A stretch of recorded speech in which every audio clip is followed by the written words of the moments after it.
I want to find a controller that has everything in a combo pack, jam fit, all in one box exclusive to where I don't need anything really. Did I find out with the Rainbow 2 Pro from BIGBIG WON? Let's find out right now. Hey guys, just a disclaimer, BIGBIG WON did send this controller out for review, but don't worry, they're not seeing it before you guys, and well, anything that I have negative to say about it, it will be put in the video so that they can make better products for you and me over time. All right guys, so let's start with the price of this controller. The controller and everything you get in the box is $65 on Amazon right now. Sometimes you can find coupon codes on there, sometimes you don't. In any case, make sure you check the links below because, well, I always link these stuff below, and it definitely helps me out making this kind of content. Literally a couple cents a controller, and it literally some reason encourages me to keep going. I have no life. When it comes to compatibility with the controller itself, you can use it on Nintendo Lite, Nintendo OLED, Nintendo Switch. You can also use it on Android and Apple, and you can also use it on PC, Windows 10 and 11. You can use it on Windows with the dongle, Bluetooth, or wired. If you want the fastest speed, wired is going to be your first best bet with 1000 hertz, which means you're getting a second or lower of latency. And if you want to get the second fastest and you want to be wired, definitely go with the dongle itself because it has a 2.4 versus the Bluetooth, where you'll get about 4 seconds of delay time versus 8 seconds of delay time with it being on Bluetooth. So that's how you use it on all the devices and the best way to use it. Moving on. Start with the XYBA on the controller itself. Now, I will say I noticed something a little bit different on this controller that I don't normally notice on other controllers, and I checked a couple controllers. It didn't seem like it to me. I'm looking at another controller right now. Yeah, this is the first time I've noticed it. But the B button itself, let me see if I can get y'all a good shot of it. It's lowered just a little bit more. It's closer to the controller than the rest of the keys. I don't know if that was by design or what, but yeah, it's there. It doesn't bother me. It's because I don't normally use these buttons because I got 4 other buttons on the controller we'll talk about here in a few minutes, but I thought I needed to be in there. The buttons here are membrane. They're not loose or anything like that. Like if I shake them, you're not really hearing the controller at all. There's something in there. It could just be the rumble just turning over when I did that. But the buttons aren't like loosey-goosey or anything like that, which are nice to see. So they did a good job. I mean, it's membrane, it's not tactile, of course. Of course, we always want to see tactile on these style things, but you're getting other buttons on here that are, 2 of them are, 2, maybe 4 of them are all tactile on the controller. So that's definitely a plus as well. But moving on. Let's talk about D-pad on the controller for a second. So you do get the dome D-pad, of course, and then you get the cross D-pad. When you first get a controller, it will come with that. And this on here, as so, you will just put it on. Now, there are cuts in these to indicate how to put this on. Like there's a little bit of a groove right there, as you can kind of see on the inside. And it just shows you it goes right here, and then you'll push. Now, what I don't like about this is this one does better than the dome, but putting the dome on, I noticed I had to like really kind of make sure I pushed it in there, and it just sounds really like violent pushing these on. And the same thing with the joysticks we'll talk here in a second about. The D-pad itself, I mean, it feels really, really good with the dome on there anyways. If you're into those types of things, the roll-offs just feel amazing. This is a really good D-pad in my personal opinion, what they got going on in here. All right, so what I want to do is talk about this charging base that comes with the controller itself. I actually have a cable here to plug up. So you do have your USB-C on the back of it itself, and that's what you would plug into it. And once you lay the controller on the stand like so, it is going to light up bright, and then the controller will turn red, indicating it's charging. And once it's actually done charging, all the RGBs and everything turn off. I don't know if there's a future to change that because honestly, it's all charged, so that everything just turned off, as you can see. Honestly, I kind of want them to kind of keep going, right? I'd rather, like, it looks cool in the setup sitting there and being able to see just RGBs going. Like anybody knows me knows I love RGBs. So, you know, it's a bummer that they don't, but I mean, it's also a good indicator. But yeah, they could have went from the light being red to it being green, pulsing green, showing that it's fully charged, and that would have been pretty awesome, right? But in any case, it is there. It does work. Now, the front of the charger itself, there is a USB Type A port, and this is just to charge certain things and stuff. It's not a lot. I believe it's like a 5-volt charging thing. So if you hook your phone up to it, don't expect it to be like a speed charger or anything like that. You're not going to get anything crazy out of it, but it's there in any case. Now, when it does come to the charging, it does, for the most part, go on there pretty simply. I don't normally have an issue with it. It is somewhat magnetized as well. It's not like super strong where I could pick the controller up because that base is pretty heavy itself, but it is magnetized to a certain extent. But let's talk about the joysticks for a second. First thing I'll talk about, we'll go ahead and mention this now. Here's a joystick with a control freak on it. As you can see right here, I'll get it closer so you can see. Now, I will say these are the Xbox control freaks, and this one fit on really well, but my low rise, this is the, is this the high rise? I believe this was the high rise one, and I have a low rise one. Nope, this is the low rise. It was like, it wasn't difficult to get on, like it was going to tear it up, but it was a little like, because these padding around the joysticks themselves are a little softer. Didn't feel like I was going to break them. I mean, you see I got it on there pretty good, but it definitely was like kind of pushing away from it, and I just kind of had to kind of keep feeding it in there, and then once it got on, it was fine. And I mean, I can take it off with ease.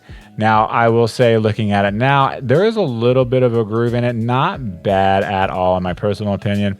But I just want to throw that out there. These are the Xbox ones that I use personally. I'll link them below, and you can make a decision on if you want them or not. And I'm just kind of showing y'all how I had to kind of get it to go in there, as you can see here. I don't feel like, again, I'm breaking it or anything, or I'm going to rip it or anything, but it was just a little bit tighter to go on. If you do know which ones do fit on here that are 100%, that work the best, make sure you leave a comment below on that just to help the community out. All I have right now are the Xbox ones because that's all I really do, and all the controllers pretty much take that. I am working on getting some more. I'm just lazy and haven't done it yet, to be honest with you. All right, so with the joysticks themselves, a couple things I don't like about the joysticks. One is their potentiometers. Majority of your Switch controllers coming out nowadays are Hall effects, and the triggers on here are Hall effects. So I would have much rather personally saw them in the joysticks versus the triggers. But you know, let me know in the comments what you'd rather see in triggers or joysticks. For the mere fact of stick drift, I'd rather see in the controller. I know you have dead zone that you can mess with in the app itself, which we'll talk about in a little bit, but that's a band-aid. It's not a fix. The Hall effect sensors for joysticks are a fix. So maybe the next Pro 3 can have the Hall effect sensors in the joysticks. The other thing that I have a problem with, since these are apps, I think these are apps. I'm pretty sure these are apps. 95% of controllers are apps on the inside, but they are definitely potentiometers, is the way these work. You know, you get multiple joysticks with this, 4 extra joysticks. These aren't magnetized. They pull off like so. And they have little grooves right here. See if I can get that in focus for you guys and gals. And they actually go in and sit in. But the way you do it is you have to put pressure behind it. See, it doesn't just like easily slide on anything. You have to actually get it lined up right, like so. And then you got to push down on it to get it on. Some of these was extremely, not like extremely difficult, but way more difficult than it should have been. And it just scares the crap out of me pushing all that pressure down on these potentiometers. Not a big fan of them. That's definitely a con on me. But let's move on. You do have a 3.5mm jack at the bottom of the controller for your headsets and stuff, so just be aware of that as well. All right, let's talk about the bumpers on the controller itself. The bumpers, they feel pretty good. They got a nice wrap around them, no issues there, and they sound tactile. They got a little tactileness to it. Yeah, so they're good. I don't have an issue with them. They work pretty well.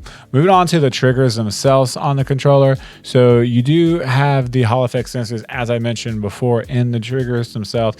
And I'm going to be honest, I actually like the way these feel. These feel amazing to pull on and stuff. They have a little bit of a tension behind them. Not a whole lot, but it's not loose like normal controllers are and stuff. You can tell these are kind of like premium joystick or triggers on the controller itself that just gives it a more premium feel. So I definitely like that. And it does have the see for you that have been here for a while, the gripple on the triggers themselves as well. So you got a little bit of stipple that's on the top of it. It doesn't wrap around the side of it or anything like that, but they do feel good on the fingers themselves. A little bit itchy going on or something like that. You kind of rub it across there a little bit. Now you do have the on and off for the bumpers or trigger stops themselves, I should say. So you pull it on, you're gonna get, you know, half of the pull pretty much, or even like 20% of the pull, more or less. I remember this because when I tested it, when I first turned them on, I was only getting a 20% pull in GamerPad, but you can change all that in the app itself to change it to hair triggers and to turn the sensitivity all the way down to where you just touched a little bit, it goes up to 100% every single time. So that's awesome. They added that in there for these triggers. The controller does come with 4 extra buttons on it. You have 2 that are back here on the back. These are M1, M2, and then you have M3, M4. So you have 2 up top right here and then 2 in the back. What does this controller remind me of? This setup, how they have the buttons and stuff, it will be the Razer Tournament Edition. If you remember correctly, they had 2 buttons down here and then 2 buttons up here. I actually preferred that, or I liked that. There was nothing wrong with it once I got used to it and stuff. There's no issues there. Now I will say, ergonomically speaking, it's okay. It's not like the best feel in the hands when it comes to this and stuff. I feel like the controller is made a little bit skinnier than some of the other controllers out there and stuff. So I feel like my hands are a little bit more scrunched up doing this, but I feel like they had to do that because of the buttons up here so you could hit those pretty good and stuff. It's not like a super uncomfortable feel. It just isn't the most comfortable feeling controller I've ever touched in my life. And, you know, it kind of comes down to the flatness on right here. These ain't bowled out at all. You know, if they would have bowled that out maybe a little bit, it might have made it just a little bit more comfortable. But overall, it's not a bad feeling controller. But I didn't mention it before, but the buttons on the back do have a tactile. They're tactile buttons, so they sound and feel really well. And up top, I don't think they're tactile. They have a clickiness to them, but it's just, I think they're membrane. I'm not sure. I'm not 100% on what those are up top, but they feel fine. They don't feel as good as the back buttons, but they don't feel horrible either. So they work. They do the job. They feel like the D-pad now that I'm messing with it more. Moving on. And just to finish up the ergonomics and the comfort and stuff of the controller, you do have the stipple gripple that goes around the back. It's a rubber, and they didn't pull no stops with that at all. It goes all the way around. You can see right here, kind of curves around and stuff. It feels really good. I definitely like that feel of the controller itself. So when I'm sweating playing Fortnite, trying to be a sweat, still sucking, at least I feel like a pro because I have gripple on my hand. Yeah. Moving on. All right, guys, so we're going to go over the app real quick, but we're not actually going to do a tutorial. I'm just going to show you what's in the app because this video was going way too long. So I cut out the entire tutorial. If you want to see a tutorial on how to use the app from like start to finish and how to control every single button without the app, let me know in the comments below. I will make that video individual of this video itself. So you'll get 2 videos for this controller, but I need to know, I need plenty of comments. Let me know because it's going to be a lot of work. So if you turn on Bluetooth, so here, I'll put it up here real quick so you can see it. If you turn on Bluetooth, you don't have to connect it or anything. Just turn it on and then click on Rainbow 2. It'll connect automatically. The first one's lights, and you can literally just control the colors of the lights if you want to, and it'll go to different colors, whatever you pick. You can also go down here to add, and you can literally pick 2 zone color lights.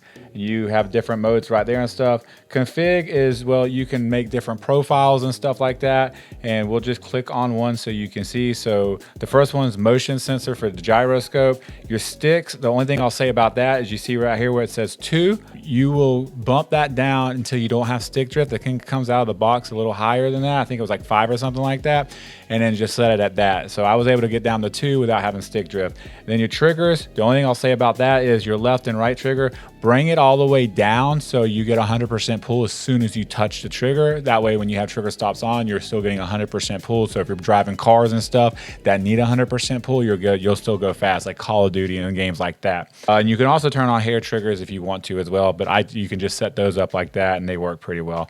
And then the other one's gonna be key map, and that's just simply setting your keys up. You can bind, I believe, like 2 buttons per key, which is kind of cool. And you can literally pretty much anything all the way down to like the menu button and the start button or whatever you youngins call it nowadays. You can do that too. You can play with turbo mode too. You can just cut it on any of the buttons right here real easily in the app, and you'd be good to go. And then once you do all that in the config, you literally just hit save. It's gonna save, and then you'll be good to go. And then you can make as many as you want, do another one, all that good stuff. So macros is simply macros. You can set up macros on this controller to be able to, farm or do something like that on an offline game that you can't cheat in, guys. So, you know what I mean? Like, let's not be those people that cheat in games and stuff like that, but you can set that up as well here. So that's it. Just want to run through the app real quick. If you do have questions about it, you're more than welcome to ask. And again, if you want to see a video on how to do everything in the app from start to finish, just let me know in the comments below if it gets enough likes or if there's enough comments. I'll make sure I make that video for you guys. All right, guys, just like the app, we're not going to sit here and go through every little thing on here and how to set every little thing up. What I will do is show you a couple of the basics real quick. And then if you want to see a full tutorial with the app on how to do everything, I will make a separate video like that. I just need to know in the comments below that you want to see it, and with likes and all that good stuff. You know the routine. Subscribe. Anyways, so the second button right here, this is what we're going to talk about. This is to set up your extra buttons and stuff like that. So to do that, I'm just going to show you how to do that real quick. You'd hold this button and then hit any of the extra buttons at the same time. Once you do that, you'll see that start flashing like so. And then you literally just hit the button you want to put on it. Once you do that, it's set up to that button. So you're good to go. If you don't want a button back there, you do the same thing. It's flashing. And then just hit the button that you don't want nothing back there on. So I don't want nothing on that button. I'll just hit that button again. Now there's nothing associated with it. Simple, easy peasy, lemon squeezy. All right, this button right here is literally just to go through your profiles. So if you set them up on the app, you have different profiles for different games and stuff, you're good to go there.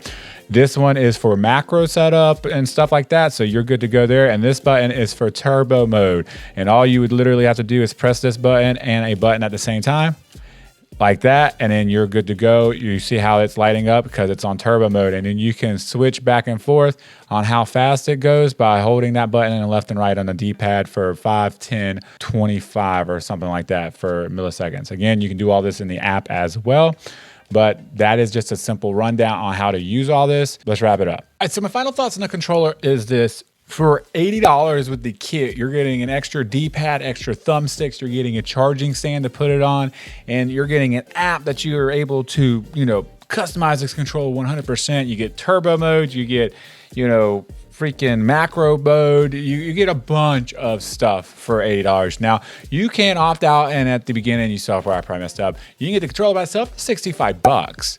Or you can get everything for $80. I think either one's a good deal. If you're gonna buy Control Freaks and you don't care about a docking station and you don't care about the dome D-pad, I know I personally do, you could always opt out to get the cheaper one. It's still gonna have the 4 buttons on it. It's still gonna have the pad down here where you can do everything. It's still gonna have the app.